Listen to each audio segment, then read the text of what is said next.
ഒരു എരിവ് കൂട്ടിയത് ഒരു നോർമൽ എരിവ് പറഞ്ഞാൽ മതി.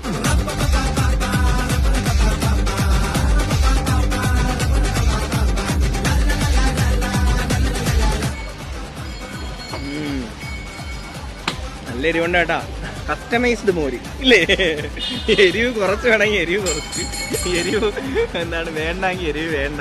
ഇത് വീഡിയോ എടുക്കുന്നതിനുള്ളതാണ്. എരിവ് കൂട്ടിയതാണ്, കൂടിയായിട്ടാ. കൂടിയേനും. ഈ ചൂട് സമയത്തുണ്ടല്ലോ, ഈ മരത്തിന്റെ തണലിൽ നിന്ന് ഈ മോര് കുടിക്കാൻ ഒരു ടേസ്റ്റ് ആണ്. നല്ലതാണല്ലേ. പിന്നെ മോഹൻസ് മോര് എനിക്ക് തോന്നുന്നു ട്രിവാൻഡ്രത്ത് ഭയങ്കര ഫേമസ് ആണ്. ചെറിയ ഹോട്ടലും കുതിരമാളിക നമ്മൾ നേരത്തെ പറഞ്ഞു തരേണ്ട ആവശ്യമില്ല. കുതിരമാളികയുടെ തൊട്ട് ഓപ്പോസിറ്റ് ഉള്ള ഫുട്പാത്തിനോട് ചേർന്നിട്ടാണ് കടയിരിക്കുന്നത്. നിങ്ങൾ ഇവിടെ വന്നിട്ട് നിങ്ങൾക്ക് നല്ല മോര് കുടിക്കാം, ആശ്വാസമാവും, വയറ് നിറയുന്നതാണ്. കണ്ട